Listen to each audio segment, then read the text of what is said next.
Welcome to the show, everybody. This is episode number 194 of the Iron Coop Fights Movies. This episode is available on iTunes, YouTube, Google Play, and hosted by SoundCloud.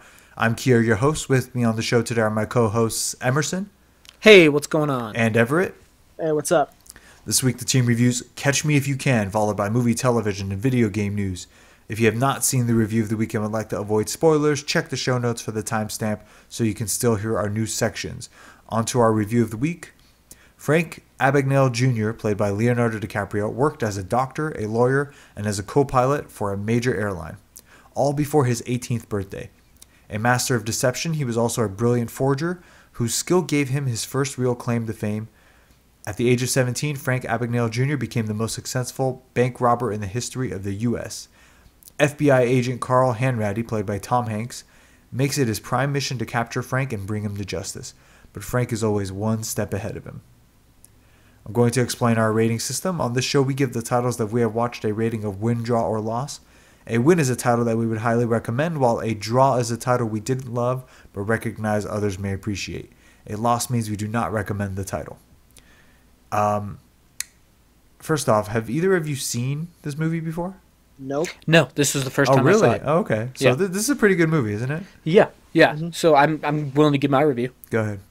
So I give it a win. I actually like these type of movies a lot, these chase movies.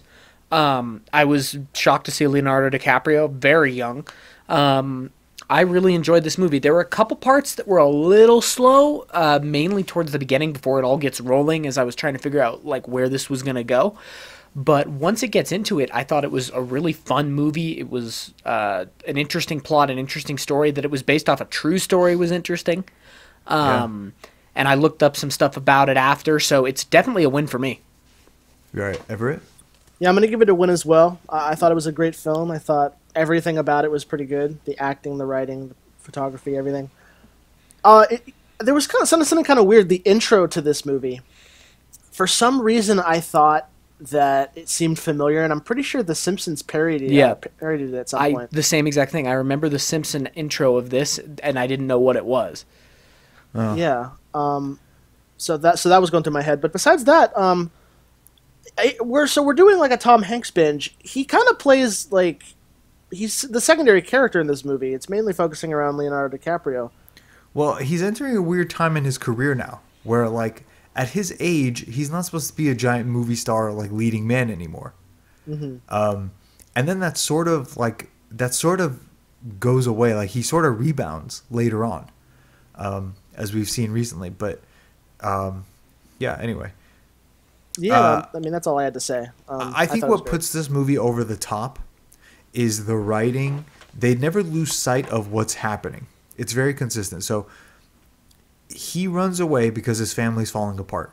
He steals the money so that he could bring his family back together. Once it's clear that that can no longer happen, he's no longer like into doing it.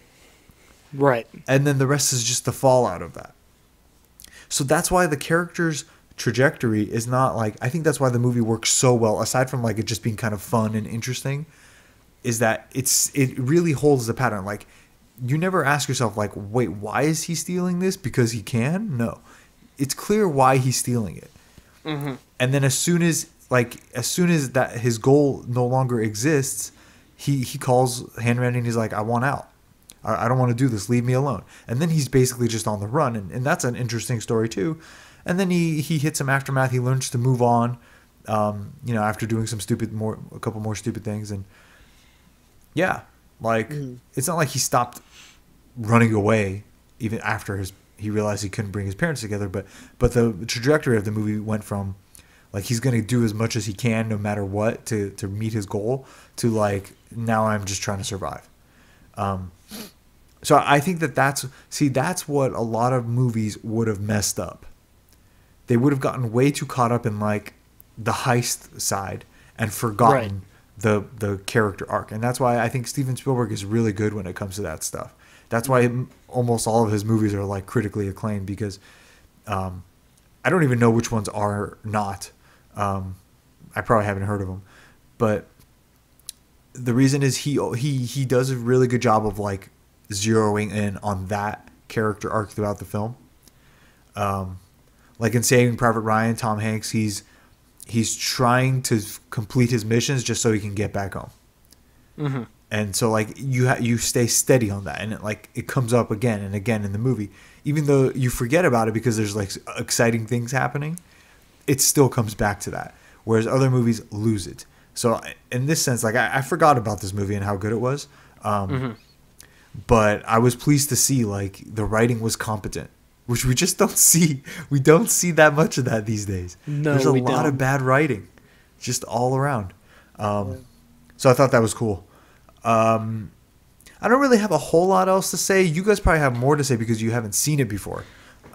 So what did you guys think? Like, tell me what you liked. So one of the things, so as I said, like the slowest part of the movie for me was the beginning because I just wasn't sure where it was going to go. I thought for a while maybe Christopher Walken's character was going to be like the main guy because I was like, oh, he's in debt. But I love that. Christopher Walken was great. This is the first time Yeah. I've actually felt like he could act. I haven't Yeah. seen Deer Hunter, but He most was- of the time he's playing himself, right? Yeah, yeah. Well, He's what was like, the last "Hi, I'm movie we saw him Christopher in? Wasn't it Walken." Batman? Probably Batman Returns, where he was just like himself but with crazy hair. But so one of the things I love about this movie is the evolution. I think this movie got it really well because a lot of heist movies that I've seen or like these type of criminal movies, it goes from I'm bad at it to I'm an expert. Whereas this guy, like, okay, so he's with his dad, and at first his cons are copying his dad, and he's just failing miserably because his dad isn't good at it. I love when there's that montage of him going to the banks, and he's like taking out the necklace, and then the like manager sitting down, they're like, no, get out. And then the slow evolution of where he's talking to people, he's learning things. And then when he seizes on, oh, wait a minute, airline pilots, you build the airline. I don't have to use checks. And so he's like, Yeah. I love that. I love that evolution. And then as he's jumping from airline pilot to doctor to lawyer, and then he passes the bar exam, which I knew that was going to be the reason why at the end, I suspected. And then like when he got There's caught, a lot I of was, idiots that are lawyers. I know. Yeah. But like at the end when he got caught, I was assuming, oh, the movie is over. But then, you know, that's a very fascinating part of the movie too, where he's working for the FBI, he hates it. And then that final screen where it's like he makes millions of dollars making checks for the companies he was like defrauding, like making their secure checks. I was Yeah. like, wow. Like he So really here's some hit the fact and jackpot. fiction. He was a child of divorce, and that is partly why he ran away. His dad,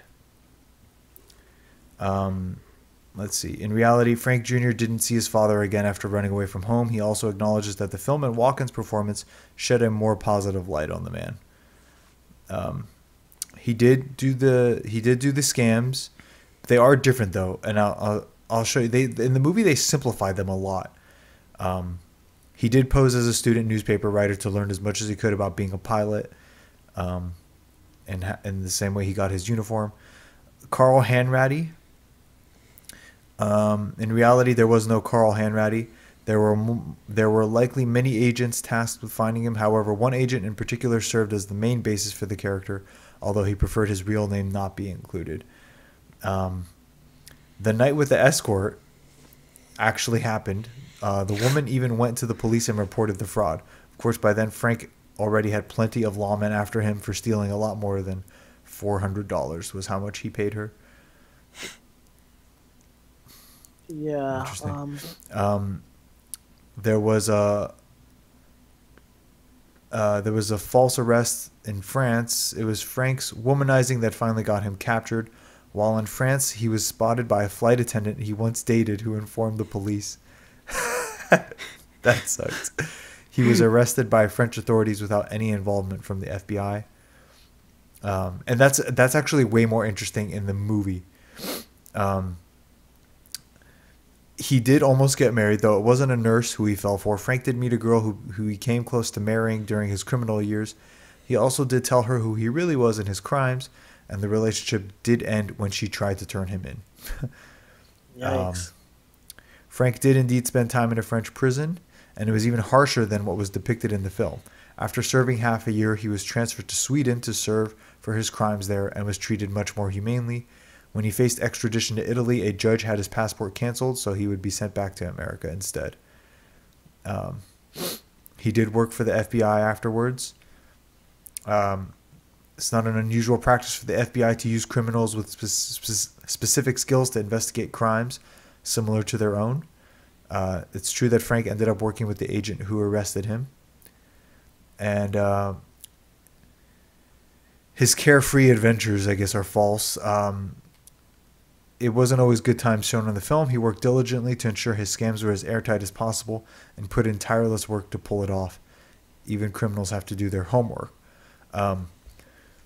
So let me tell you about like the stuff he did, because some of these scams are interesting. And they're different than the movie.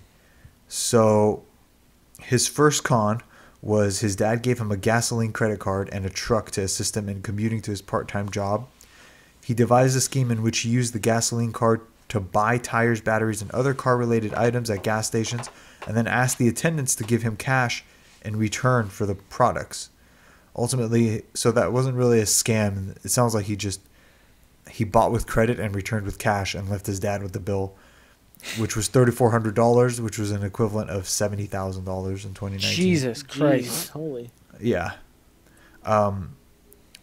Then he started bank fraud, writing personal checks on his own overdrawn account. This only worked for a limited time, so he moved on to opening other accounts at different banks and new identities. He started printing out his own copies of checks, depositing them, and encouraging banks to advance him cash on the basis of his account balance. He learned to magnetically print his account number on blank deposit slips and add them to the stack of real bank slips in the bank. You guys understand what that means? Not really. Not really. So they have like a stack of blank slips, right?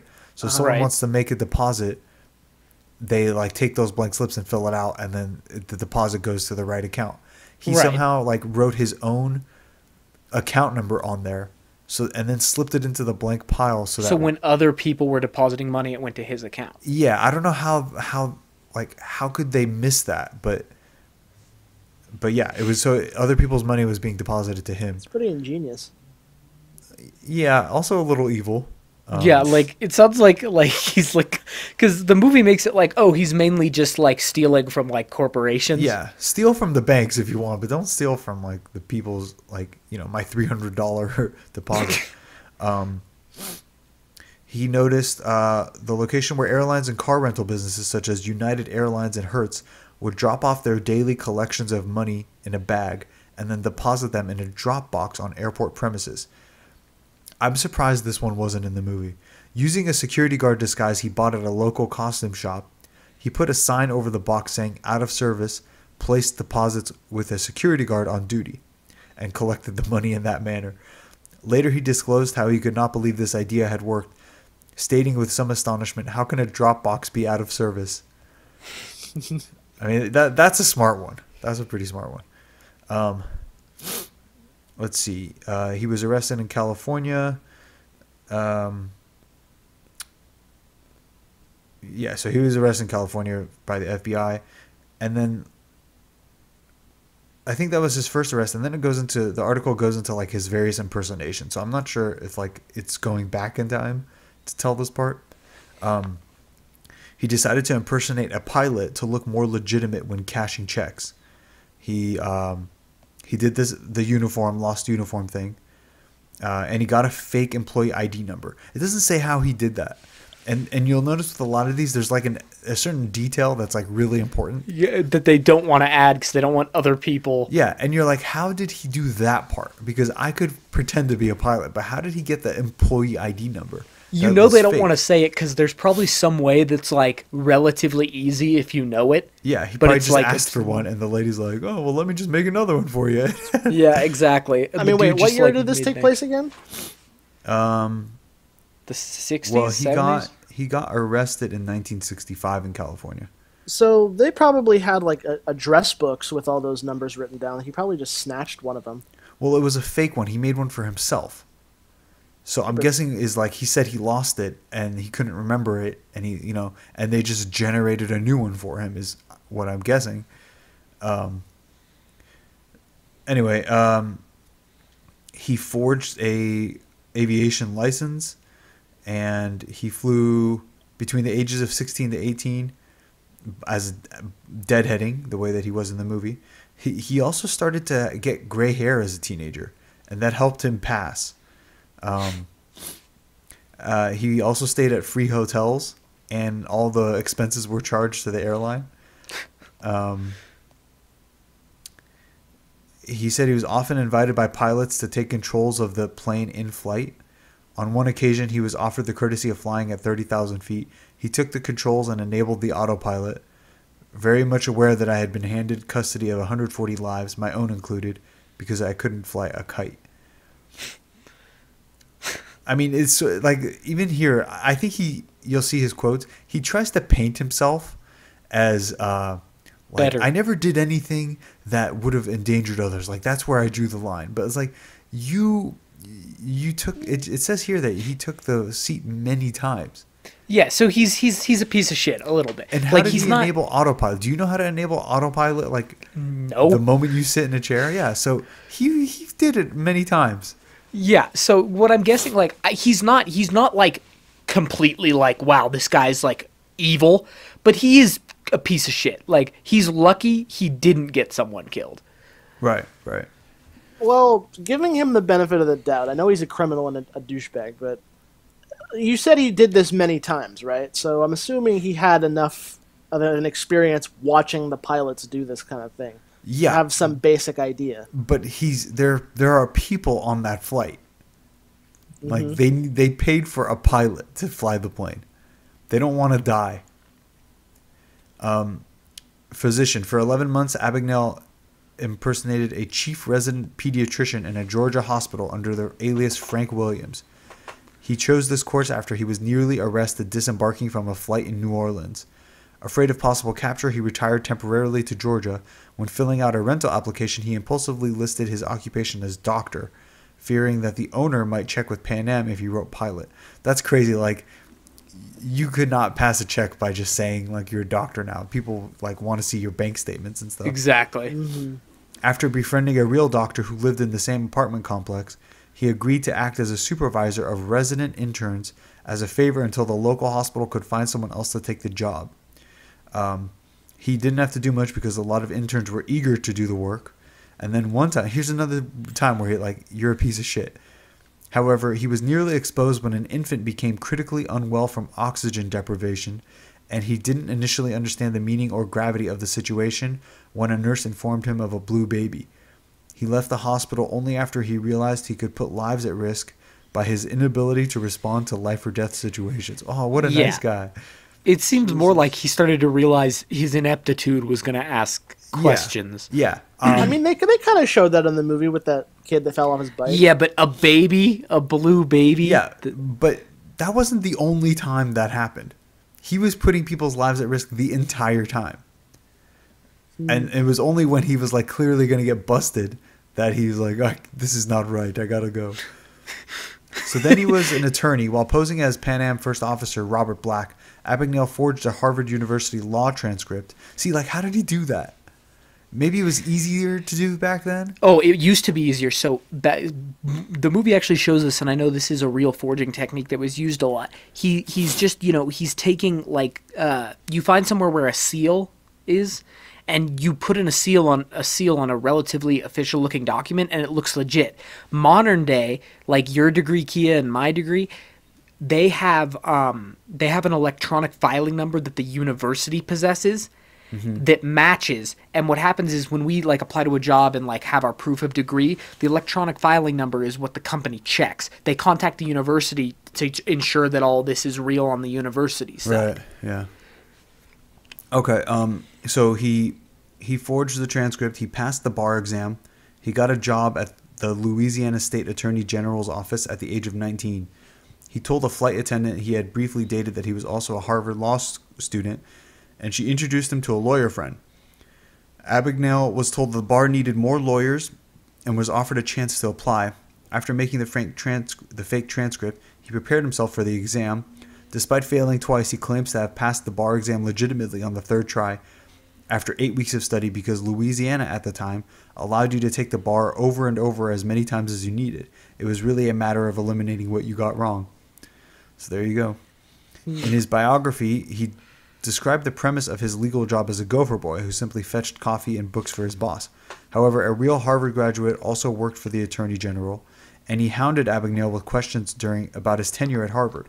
Abagnale had trouble crafting a plausible story for himself as an undergraduate of a university he never attended, and the coworkers soon became suspicious, repeatedly interrogating Abagnale. Due to his doubts about his credentials, the coworker had contacted Harvard in order to confirm Abagnale's academic qualifications. Finding none, he convinced his boss to launch a background check on Abagnale. However, Abagnale resigned before he could be exposed. He spent a total of 8 months as a fake attorney. Then he was arrested in France. When an Air France attendant he had previously dated recognized him and informed police. When the French police investigated him, 12 countries in which he had committed fraud sought his extradition. See, that's not in the Wikipedia article. Like, when did he go to the 12 countries? Was it all on the flights and he did that? I don't know. After a 2-day trial, he first served time in Perpignan's prison. I'm assuming that's a French prison. A 1-year sentence that the presiding judge at his trial reduced to 6 months. He was then extradited to Sweden. During trial for forgery, his defense attorney almost had his case dismissed by arguing that he had created the fake checks and not forged them. But instead, his charges were reduced to swindling and fraud. Following another conviction, he served 6 months in Malmo prison, only to learn at the end of it he would be tried next in Italy. Then the Swedish judge asked the United States to revoke his passport, where he was deported to the United States. And he was arrested in 1970 in Arizona. This is what it said in the news, a man who posed as a recruiter of Pan American stewardesses on the Arizona State University campus has been arrested in Marietta, Georgia. The FBI said Frank Abagnale, 22, was held on a charge of interstate transportation of a fraudulent $221 check on the airline, which was cashed in Tucson. Abagnale jailed under $5,000 bond, blah, blah, blah. Then he escaped. While being deported to the United States, Abagnale escaped from the British airliner as it was turning onto a taxi. So I don't know how he did that. Did he climb through the toilet? It doesn't say. Yeah, I had a note about that when it was in the film. Like, wouldn't he have broken the seal between the airline and, like, outside? Because, like, when you're flying, the airline's, like, sealed tight. Like, wouldn't that compromise the cabin? Yeah, but not from the toilet. Yeah, because he would just be going into the internal portions of the plane. Like the underbelly of the plane is still pressurized, not as much, but it is pressurized. Under the cover of night, he scaled a nearby fence and hailed a cab to Grand Central Terminal. He stopped in the Bronx to change clothes and pick up a set of keys to a Montreal bank safe deposit box containing $20,000, which was $100,000 in today's money. Abagnale caught a train to Montreal's Dorval Airport to purchase a ticket to Sao Paulo, Brazil. After a close call at a Max Milk, he was apprehended by a constable of the Royal Canadian Mounted Police. Wait, is that word constable? Constable, yeah. While standing in line at the ticket counter. Subsequently, Abagnale was handed over to the U.S. Border Patrol. In 1971, Abagnale reportedly escaped from the federal detention center in Georgia while awaiting trial. During the time, U.S. prisons were being condemned by civil rights groups and investigated by congressional committees. In a stroke of luck that included the accompanying U.S. Marshal forgetting his detention commitment papers, Abagnale was mistaken for an undercover prison inspector and was even given privileges and food far better than the other inmates. The Federal Bureau of... That's crazy. Wow. The Federal Bureau of Prisons in Atlanta had already lost 2 employees as a result of reports written by undercover federal agents, and Abagnale took advantage of their vulnerability. He contacted a friend who posed as his fiancée and slipped him the business card of Inspector C.W. Dunlap, which she had obtained by posing as a freelance writer doing an article on fire safety measures, blah, blah, blah. She also handed over a business card from Sean O'Reilly, the FBI agent in charge of Abagnale's case, which she doctored at a stationery print shop. Abagnale told the corrections officers that he was indeed a prison inspector and handed over Dunlap's business card as proof. He told them that he needed to contact FBI agent Sean O'Reilly on a matter of urgent business. So did she go to jail too?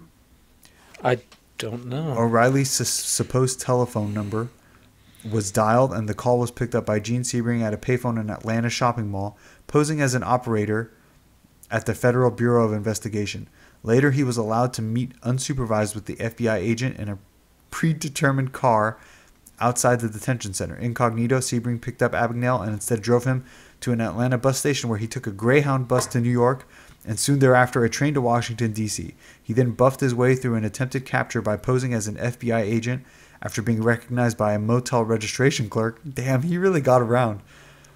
Intent on making his way to Brazil, Abagnale was picked up a few weeks later by 2 NYPD detectives when he inadvertently walked past their unmarked police car. Damn. That's crazy. The movie left out a lot of cool stuff. Yeah. They had to. Well, it's almost like there's too much. Yeah, it is too much. He tried out a bunch of jobs like cook, grocer, movie projectionist. He served fewer than 7 years of his 12-year sentence. That doesn't seem like that much for how much he stole. He wouldn't return to his family in New York, so he went to Texas. He did a bunch of like small jobs. He then approached a bank and offered to like show him how to make stuff more secure. And then he became a security consultant. And then, according to Abagnale, it was hard to keep a low profile in a big city. He convinced his federal handlers that he needed to move himself, his wife Kelly, and 3 sons to Tulsa, Oklahoma. There he stopped making speeches and kept a low profile. They lived there for a long time. He created a security fraud company. And then he started teaching at the FBI Academy. Veracity of claims, the authenticity.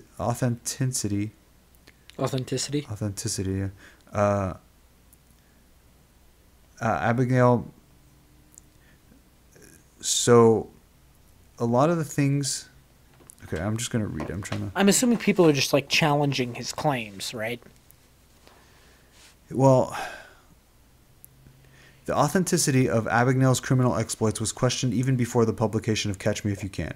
In 1978, after Abagnale had been a featured speaker at an anti-crime seminar, a San Francisco Chronicle reporter looked into his assertions.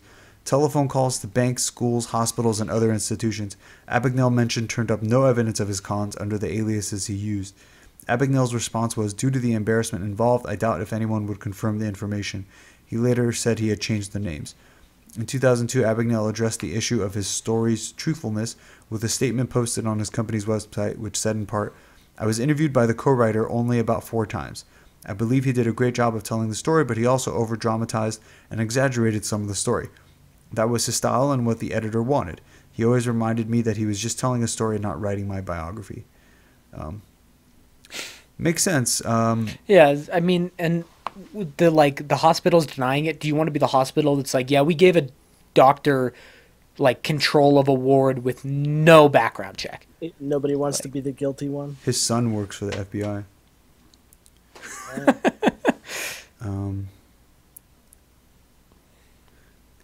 Yeah, and he did remain friends with the FBI agent that Hanratty was based on. I don't really care about what was true and what wasn't in terms of like the minor stuff, because the movie is a movie, and his story, like, okay, he did like pose as a doctor and pass the bar and an airline pilot. He did do those things. We know that. So, like, if you're telling me, did he steal the money at the security deposit box? Whatever. Like, he did or he didn't. It doesn't really matter. He could have, is the point. Yeah, I thought that this movie did really well. I think Christopher Walken is kind of like the unsung hero of this. His performance was actually really good when you think about it. The mom wasn't too bad either. I was a little thrown off by her because I wasn't sure. Even now, watching it, I'm like, I'm not sure if I'm supposed to like sympathize with her or hate her. Yeah, is she the villain or like? Well, here's the thing though. Like, okay, so she cheated on the husband. That's a bad thing, and it may have been like, in general, financially related. But also, most marriages struggle over money. Yeah. So I don't know what the circumstances were of their marriage prior to that. Like, hey, I'll always make sure you're rich and you'll always be my wife. Like, if that was something that like they discussed and promised each other, and then, you know, the dad didn't hold up his end of the deal, I wouldn't say that's a healthy marriage, but that doesn't mean that she should stay just because they were married at some point. And you know, some people will see that differently, but it's like, if she didn't love him, they're better off being divorced. And then, you know, she went with the other guy, and who knows, like, maybe they loved each other, or maybe he just kept her happy with money, and that was enough. Yeah. But I'm a firm believer that unhappy people shouldn't be married for any reason. I don't care if they have kids or whatever. You're better off like not being together. So I didn't hate her. Like you hate her at first, but towards the end I was like, well, the dad's kind of a bum, you know?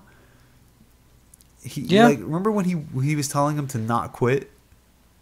Yeah. In the bar? And he's like, yeah, you can't quit. Like, where are you going today? You're so cool. Like, it's not cool. Look at your life.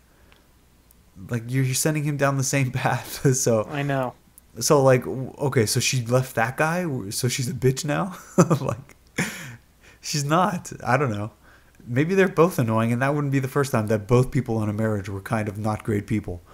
What else? Jennifer Garner, I don't like her in this movie.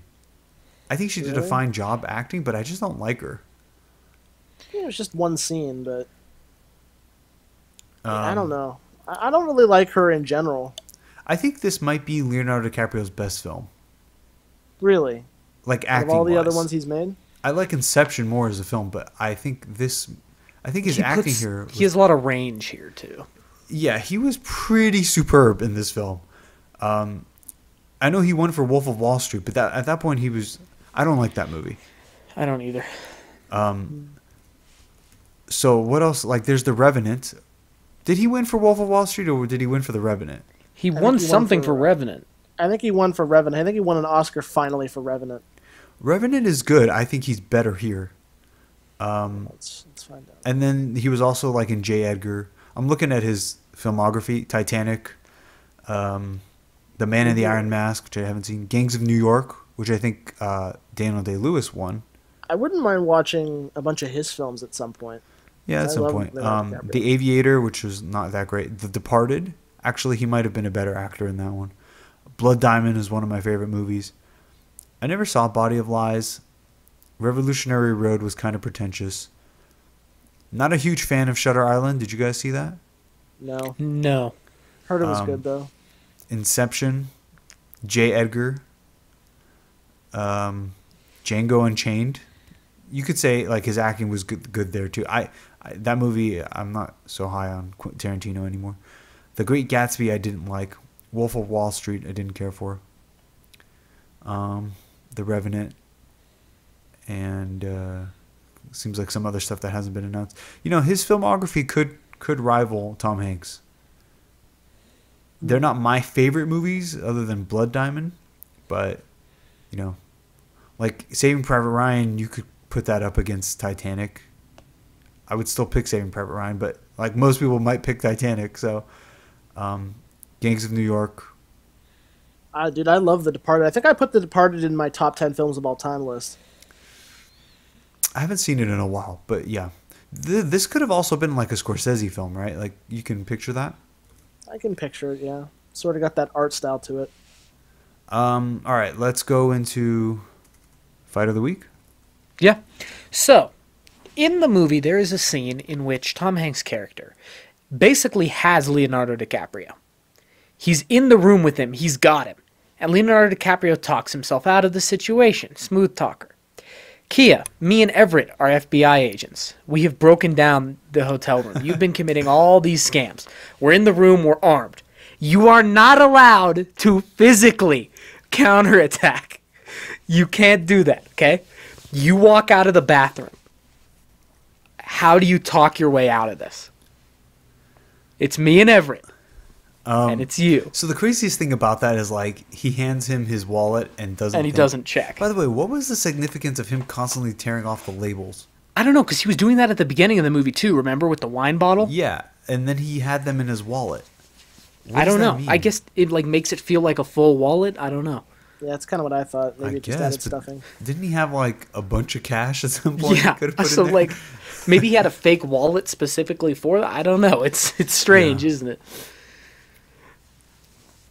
Okay, so how do you I don't know that I would be as fast as Leonardo DiCaprio was, because that's like, I don't think that actually happened. So that's pretty fast to just be like, okay, they've got me, I'm gonna pretend to be one of them. Like, that's pretty fast. It is the best way to go if you can pull it off. Because I'm assuming that you guys would have talked to the manager before you came up there. So you know that I'm not the manager. So okay, yeah. Now, am I wearing the suit? Yes, you're wearing the suit. Or how about this? You can be wearing what you want to be wearing as long as it's reasonable. Well, I mean, if I can wear what I want to be wearing. As long as it's reasonable. Yeah. Well, yeah, I think I'd wear the suit, because the other option would be like kind of a plainclothes officer with a holster. And that would definitely like sell it. But I wouldn't be walking around with a gun like that. So if I came out with a suit on and I was like, I might have gone nowadays, I might have gone with like Department of Homeland Security. But it doesn't work because you'd immediately ask for my credentials. Mm-hmm. So I couldn't provide that. Yeah, but how do you trick me and Everett? You know us. Yeah, but I don't know that there's anything I could say that would let you be like, that would make you be like, oh, it's just him. Because I came out of the bathroom. That's the problem. If I walked in after you guys were already in there and I was like, oh, is he gone? Like, I could have done that. But if I'm out of the bathroom, it's like, so I know I just missed the guy, but I stopped and used the bathroom, and then I walked out like with no urgency to see you two, and I'm like, oh yeah, well, I'm on the hunt also. Well, remember, because he has his friend, he pretends like his partner's outside putting him in the car. So what are you saying? I should do exactly what he did? No, I was just thinking. I was thinking what you could do is you could come out and be like, "No, I'm working with the agent. Just fuck with us, because you that's your pastime normally anyway. It's just fucking with us." I would say I think okay. If I'm not gonna do what he did in the movie, I think the craziest thing would be to just. I mean, I think the best thing would be to just say some crazy things, like you guys are looking for him, and I'll just tell you, no, like I'm here investigating a robbery. And you'll be like, what? It's like, you're like, bank fraud, right? I was like, no. There was three guys reported like that just robbed someone here. Just like saying stuff that's completely unrelated to what you're there for, and that's also very urgent. And I'd be like, are you sure you have the right room? Like, who are you? I was here checking up on these guys, and I'll be like, let me know if you see these people like walking around, and, like. And I'll try to usher you, and I'll be like, I'll show you downstairs, and then I'll like guide you, escort you guys around where I like said things happened, and then at some point try to lose you. I mean, I could just run. No, you know what you do? You just go. You guys heard about that robbery yesterday, right? Like that big robbery, and like neither of us would have heard about it. But as we learned with the California Pizza Kitchen situation, Everett will meander. He'll be like, I might have heard about it. I don't know. And I'll be like, there was no robbery. And you'll be like, yeah, it was. My brother died in it. And I'll be like... That would be like, the thing is to pose all my questions to Everett and let him set the precedence for like what's like possible. And then like the thing is, and then my brother died. You tell my brother didn't die in it, and I'll be like, fuck, okay. Because if I say like, oh yeah, I'm like watching out for these guys here because of this robbery. Have you heard of it? If you say no, then it doesn't exist. But if Everett is like, no, I didn't hear about that, it exists now. Yeah, so. And I'm sitting there, and then you're gone in the car. Me and Everett are sitting there, and I'm like, you heard about this robbery? And he's like, I don't know, maybe. And I'm like, what the fuck? We just hear. I'll pull Everett aside. You make me sound like the worst like enforcement officer ever. I'll pull Everett aside and be like, listen, I don't want to scare you, but your partner kind of fits the description. Everett pulls his gun on me. I'm like, are you fucking kidding me?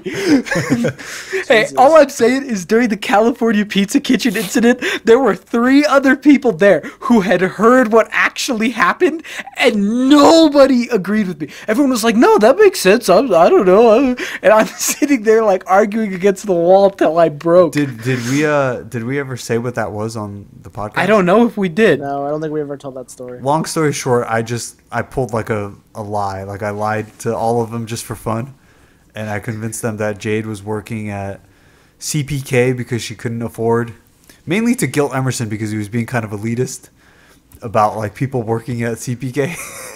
That's true. And I was like, oh wow, Jade works there. What do you think? And then he like fought back immediately because he knew I was full of shit.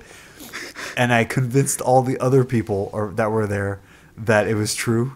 And so Emerson eventually accepted that it was true.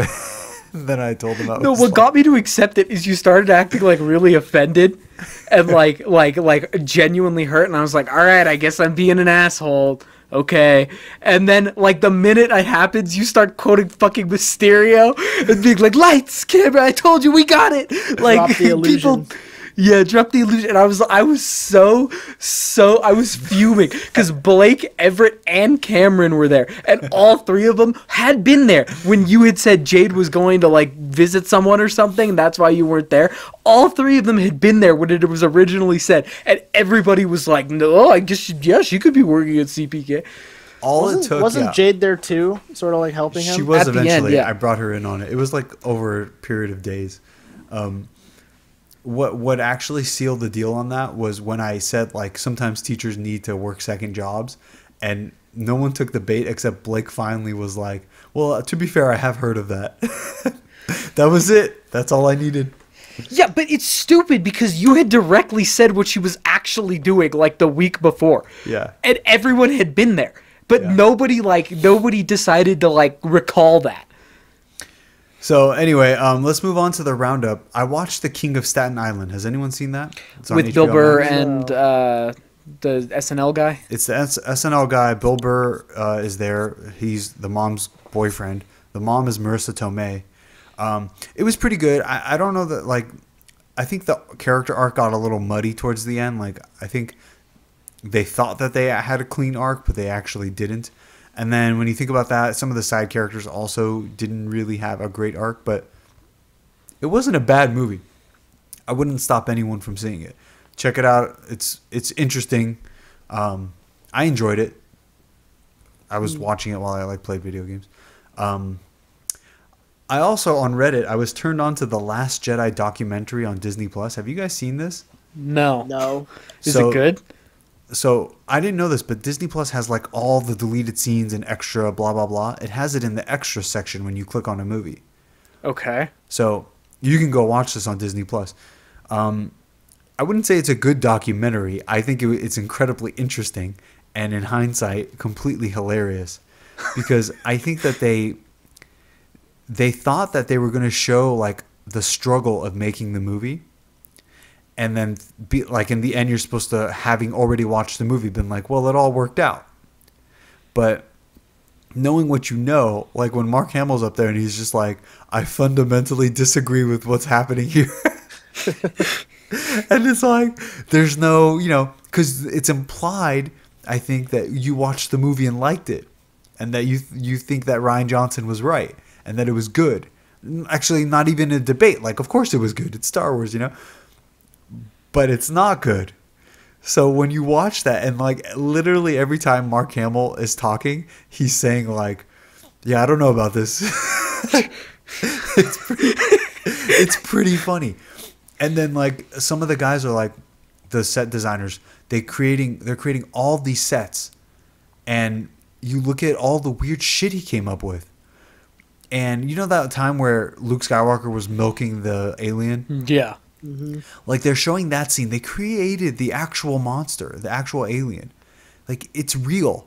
And that is so much time and money for that scene. And you see Mark Hamill doing it, and For he's like 5 seconds. He's like laughing, like he's doing the acting. And to his credit, he even said, like, I promise Ryan, I would 100% do the best I could to realize his vision, even though I personally don't agree with it. you see him like doing the acting and trying, and like, you know, it's him. He's acting crazy, like with the milk all over his lips and like acting all angry and whatever. And then they all cut, and he like smiles, like, yeah, that was funny. But you could see it. You could see it on his face, like, what the fuck? It's so funny. And Ryan Johnson is a weird dude. And like, Is he Weird how? he's just like he's incredibly nerdy. Incredibly. And not in like a like I don't mind nerds, but in like an annoying way. Like I don't like him. like not Wow. the kind of guy that's like he's really into computers, like not that kind of nerd, someone who like studies a lot, not that kind of nerd, but like the kind of like Like the people on the Marvel subreddit? no, because those are fanboys, but like he's very like meticulous in that way, you know, like if he doesn't like it his way, he doesn't say it, he doesn't assert himself. They say like he has two responses. One is like a high-pitched giggle if he likes something, and if he doesn't like something, it's like a like just say you don't like it. Like it annoyed me. It annoyed me a lot, like the way he was behaving and the way he was leading it. I was like, this guy is not someone who should be in charge. And so, and then on top of that, because that was a small thing, but on top of that, his ideas are really bad. Like I don't like what he did at all. Right. So as you're listening to this annoying guy talk about it, you like kind of dislike him even more. Like, no, dude, you're wrong. You are wrong to do this. And like one of the things, Laura Dern, the one who played the purple-haired lady, Yeah. she's talking about how Princess Leia was like an icon because she was the first female hero, and how they were trying to go for that same thing with her character. And I'm like, okay, that's what you were going for? She's like, yeah, it's really great that they've gone for this. And then it cuts to her on set with like the purple wig and shit. And you're like, this is such a bad idea. Like, just looking at it, it's stupid. It's clearly like directed in a certain way. Like you're supposed to be like, here's a woman and she's different and she's a hero. Like I'm supposed to just take all these things at face value and like feel uplifted. But in reality, like her character refused to disclose her plan for some reason, even as Poe Dameron is like having a tantrum, like, no, we can't just do like whatever you're not saying. Like it didn't make any sense. Just a bad idea in general. And then they didn't even touch on the Mary Poppins thing. I don't know, like they talked about it, but they didn't like show that part because it's so asinine. Yeah. And like, yeah, it's just Luke Skywalker again and again being like, he came onto the set and he's like, listen, I'm want to do as many stunts as possible. They're like, he's like, I know I'm old, but I'm game for it. They're like, actually, you're not really gonna need to do much. It's so funny. It's so funny. Yeah, a lot of the crew they were just in general obnoxious. And then it's just Rey, like poor Daisy Ridley, like she's working so hard, but she doesn't seem to understand that she's in a bad movie, which it's pretty clear, like the ideas are bad. Think so? Luke Skywalker knew it, Mark Hamill knew it. He's like, this is bad. He knew it as But they he's were been making in it. acting longer than her, hasn't he? Yeah, that's what I'm saying. Like she Much didn't longer. know. But Luke, like Mark Hamill knew right away that these are bad ideas. And he had to go along. Whereas Daisy Ridley is like giving it her all, and just doesn't know. Like this is going to be one of the worst Star Wars movies ever. Anyway, it's worth a watch. Check it out. Okay. Gaming? Is there anything for gaming? I feel like there was something, but I don't remember what it was. Yeah. I mean, we could mention the 6 Days of Fallujah. I literally had never heard about it until like 3 days ago, and it's supposed to be coming out this year. Yeah, I've never even heard of anything like that. Yeah, I don't. I'll believe it when I see it. Okay, yeah. Moving on to trailers. Did you guys watch Mortal Kombat? I did not. No, I neither did. I. I What was actually kind of want to see it, even though it's definitely going to be bad. Okay. What is it? I have a lot of nostalgia from Mortal Kombat, but what I never knew the lore. I don't know if they're rebooting it or what, but it seems like every like civilization has their warrior person. I see why you like it. Well, I mean that's a cool idea, and then Yeah. there's like the myth of the like most violent tournament, like supreme tournament, whatever. Now, unfortunately, a lot of the fighting is very fantastical, which some people will love. I'm not a huge fan of that, but the idea is like you're born with this like scar, the Mortal Kombat logo, which means that you're one of the fighters and that you have to fight. I don't know what it's going to be, but that's the impression I got. Then as they started to show more of it, it was like, you know, it seems like it could be a good, fun B movie. And this is a movie that I would have never seen in theaters, so it's going to be on HBO Max. I think we can give it a shot. Yeah, I don't see why sure. not. When does it come out? It's in April. Okay. Yeah. Were you going to say something, Everett? No, just to All right. myself. Everett's Game of Smartass. Okie dokie. I think Kia started last week, so Emerson starts this week. All right, let's do person. Person. All right, you guys ready? Yep. Mm-hmm. All right, here we go. I am a human male. I am considered to be extremely powerful. I have appeared in animated and live-action works, as well as a few literary works. I am a very talented mechanic and pilot. I have a cybernetic right arm. I was a general in an army. I have been both a hero and a villain. I died defending my son from harm. I was considered at one point to be the chosen one. Anakin Skywalker? Correct. Oh, Jesus, that was hard. Damn. I was like thinking Justice League stuff. Well, the problem is he said human, which is like Earth. But are they humans? I think they're in called. space? Yeah, there's like humans. a book called like Where Do Humans Come From, and like in the Star Wars universe. They're humans, so. just Earth doesn't exist. So Yeah. whatever. Nice job. All right. You could have said, I guess, maybe humanoid. I don't know. I mean, what would you describe Anakin Skywalker as? I would say a person. Okay. Anyway, place or thing, Kia? You're really low. Oh, yeah, never mind. That was Emerson. Person. All right. Place. Place. All right, you guys ready? Mm-hmm. I am located in New Jersey. My first appearance was in December of 1940. Oh God. I was considered to be abandoned at one point. I have a barbed wire fence surrounding the premises.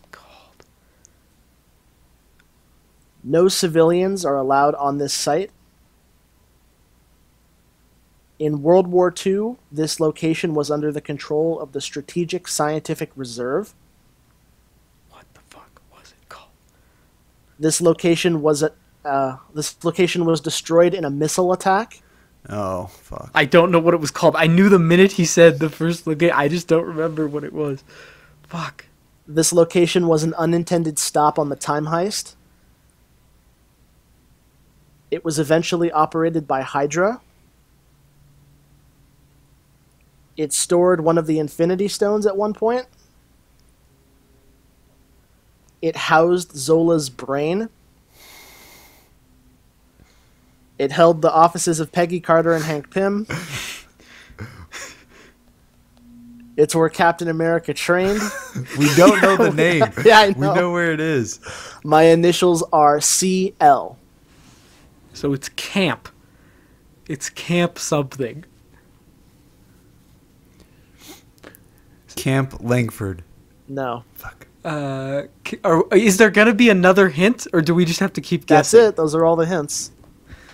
You can ask to hear the hints again. Yeah. We know what the place is. So, Emerson, you get the next guess. It's CL. Yeah, CL. Camp Lincoln. Nope. You both can guess All right. again.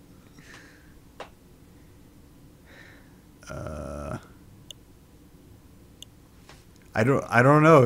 I think you might have to give us another hint. There is no other hint. Well, give us a hint to the name. The name is the problem.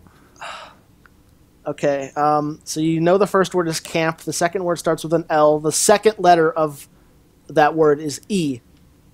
Camp Levi. No. Camp Leia. No.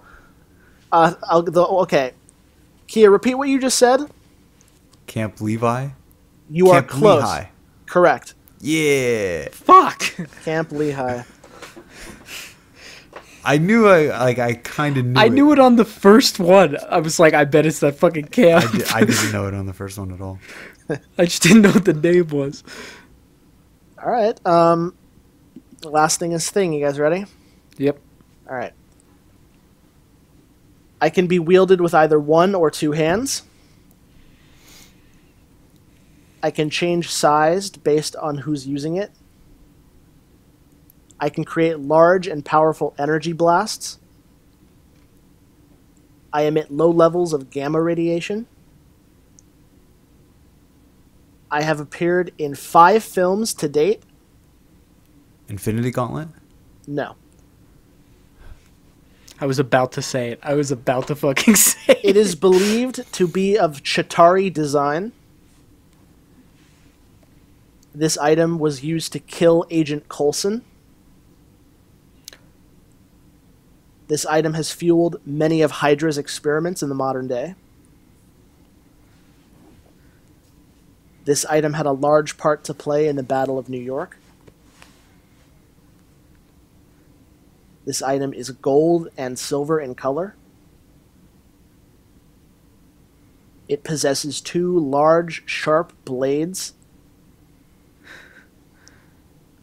I know what it is. I'm just waiting to see if there's a clue that like might tell me more about, because I think I know the name, but This item was able to control people's minds.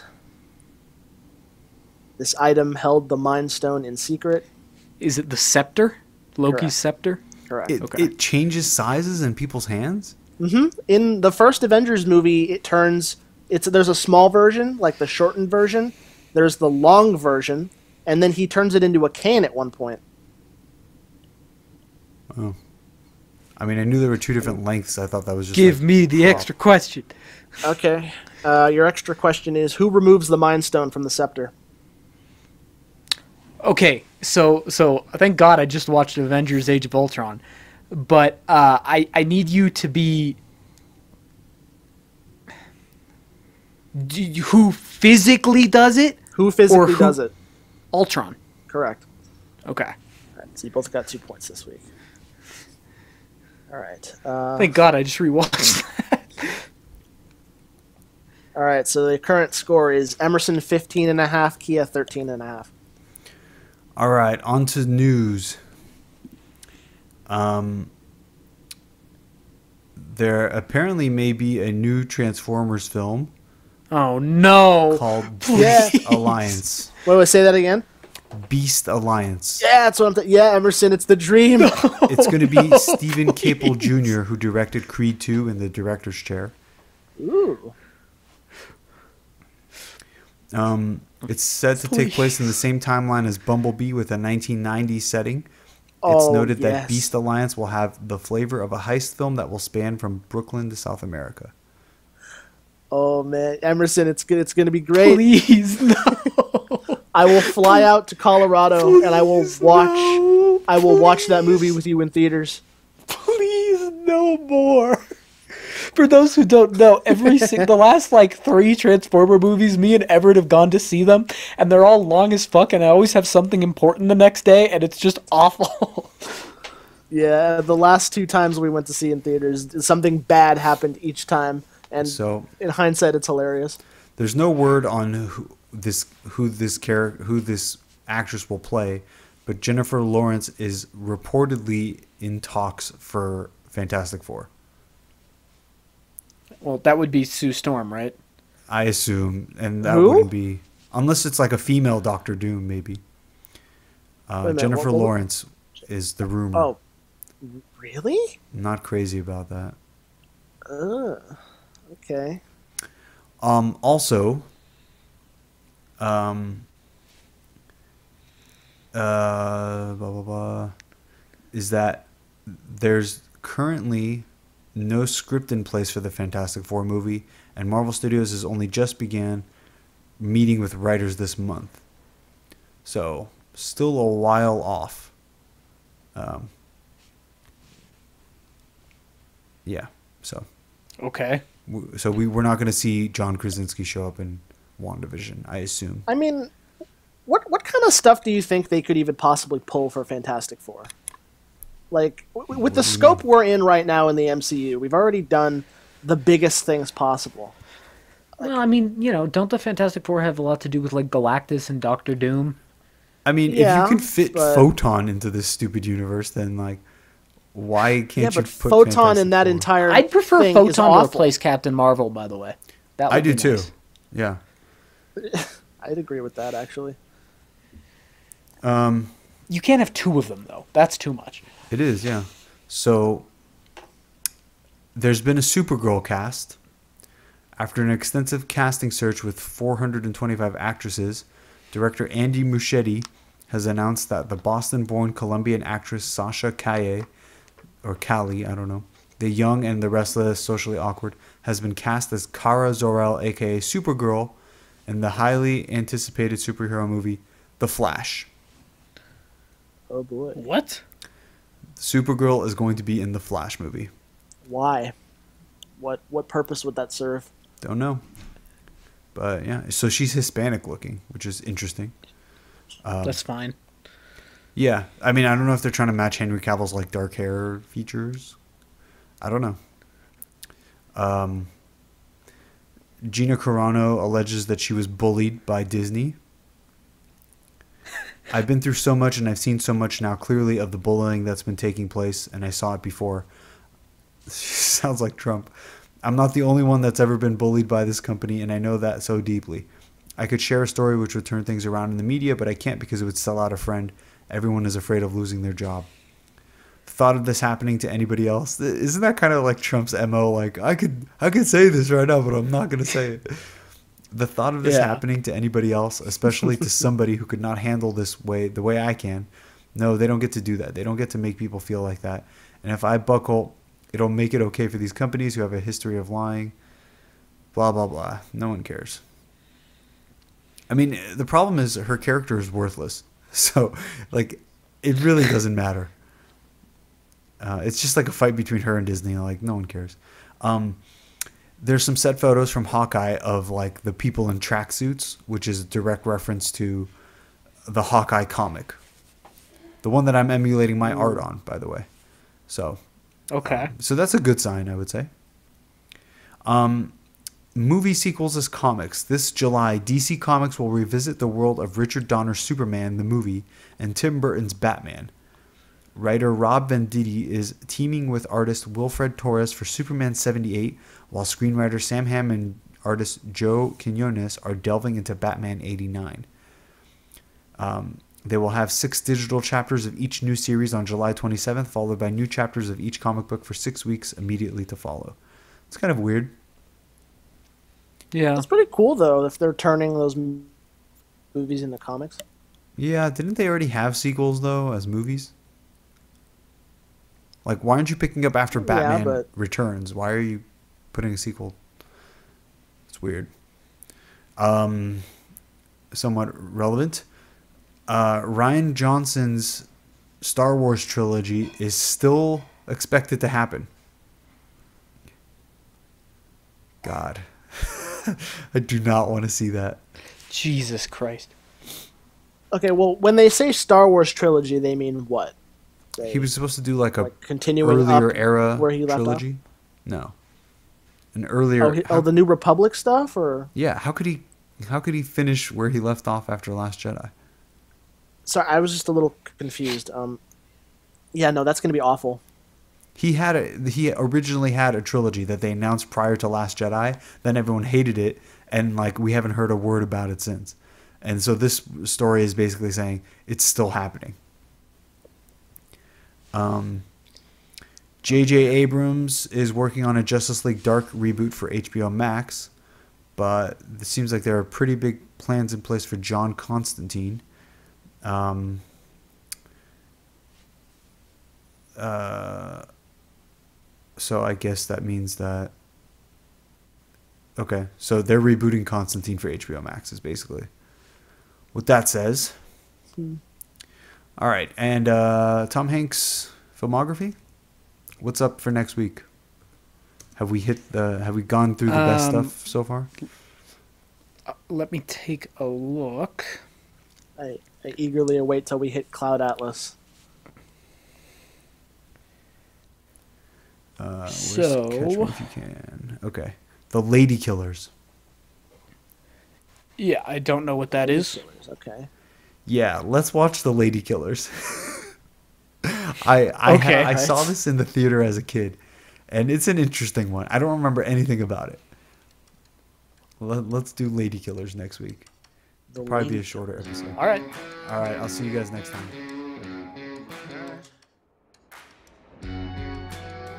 Thank you for listening to the Iron Coop Fights Movies. Please be sure to subscribe and review so that we can spread the show around. You can reach us at theironcoop@gmail.com. Join us for another edition of the Iron Coop Fights Movies.